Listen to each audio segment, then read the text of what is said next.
Hey everyone, hope you're doing well. Happy had a great Monday.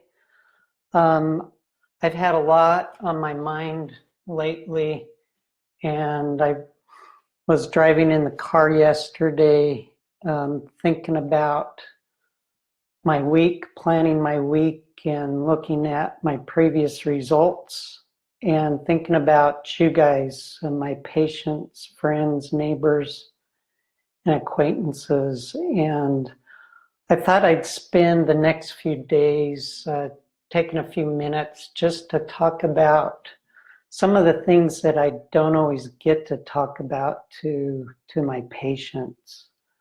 And hopefully you'll find this helpful. One of the things that I find is really hard is making lasting change. And that's really what living health is all about, is making changes that can give us better results and to help us to become who we were really meant to be.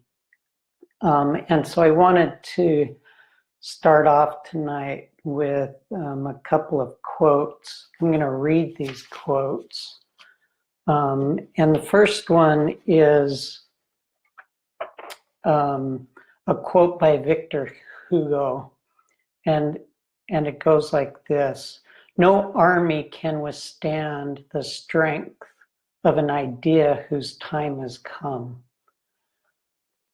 I love this quote because it tells us that our ideas really have meaning, and they have vision and purpose. And I want you to think about some of the ideas that you have. When patients come into the clinic, they have the idea that they want to become more healthy, or they want to do something more about their health. They have an idea that maybe their illness can be overcome. And I think this is super, super important when an idea brews up to the surface of your mind and becomes a preoccupying thought. I believe that idea is something whose, like this quote says, that the time has come. A few years ago, I had the idea that I wanted to help my patients create health instead of just treating their disease. Although treating disease is admirable and it's something that we need to do, creating health is something that I think can mean more and can change our lives. As I thought about this idea and discovered and studied functional medicine, the idea of providing this to my patients continued to brew in my mind, my thoughts, and I started to set goals on how I could help more people and really influence more lives with functional medicine, along with other things to help people change and achieve their greatness. And this idea then became a huge desire. And as that desire brewed inside of me, it then became a priority. And the way that I used to practice medicine became overshadowed by what I viewed as a better way for me to serve my patients. And so as those desires became priorities, then the priorities started to influence my choices, which then eventually led to me starting a new clinic. And I've seen this process happen in my patients. You have the idea that you want to do something great with your life, but maybe your health is getting in the way. And so you have the idea that you can change your health or you can become healthier.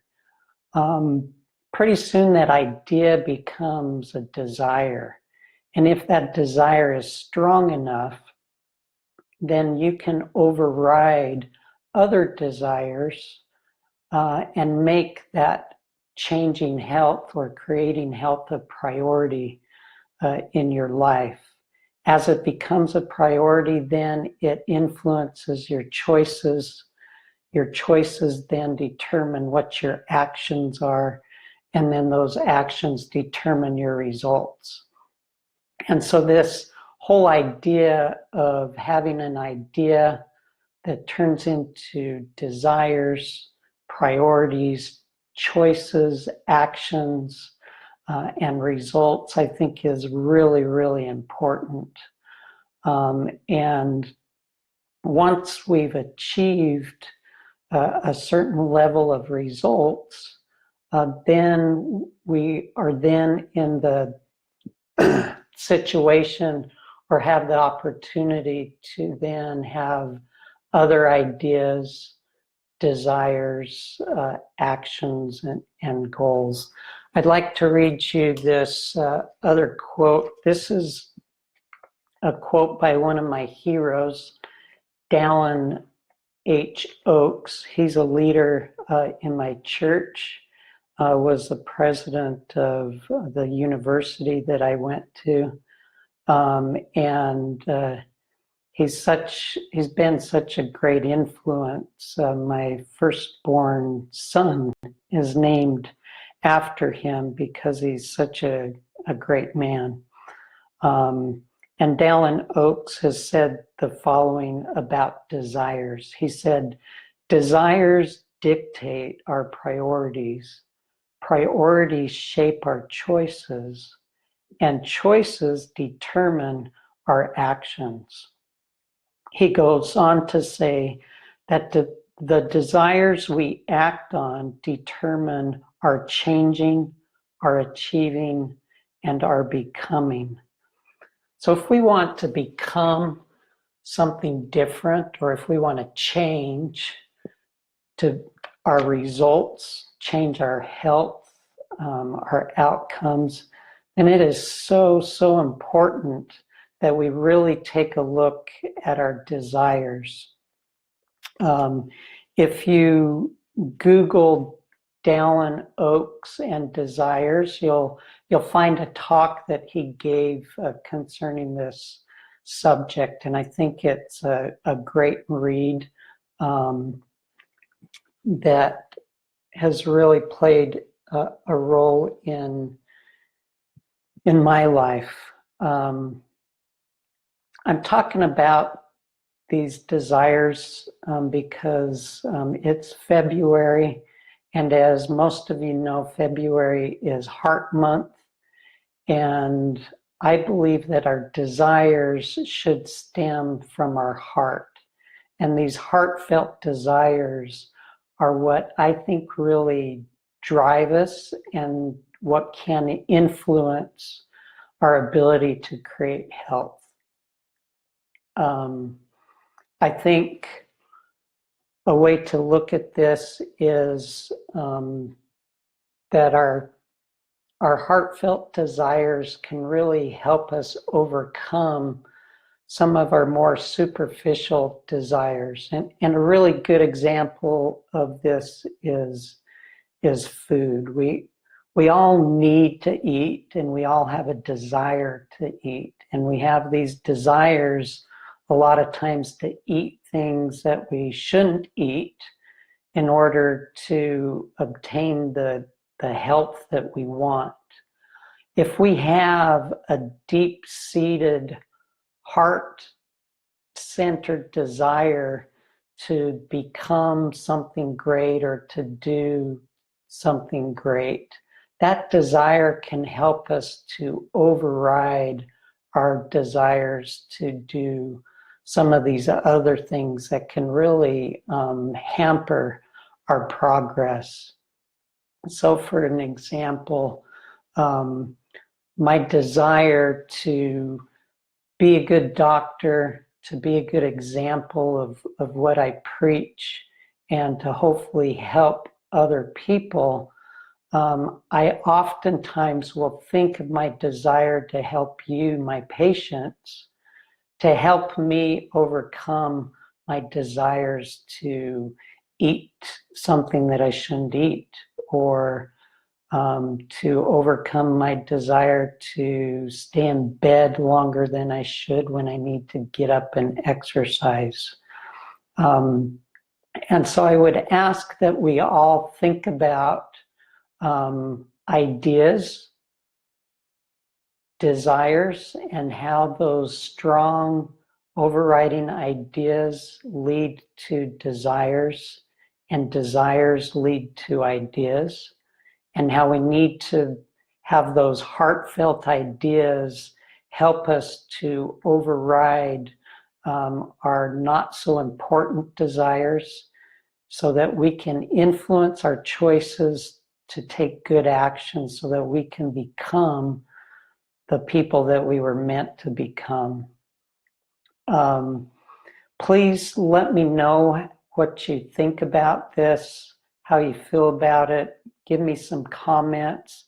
And really, I would love to hear from you what your ideas for the rest of the year are, and what are your overriding desires. How would you like to manifest your greatness? Who would you like to become? What would you like to be? And write down these desires. It's super important that we write these things down, and then share it with somebody who will really appreciate it and help you along that road. Again, share your desires and your ideas for your own greatness. And I hope this has helped you think about where you're at and where you want to be. These are things that are super important to me. And we'll talk to you tomorrow. Thanks for being here.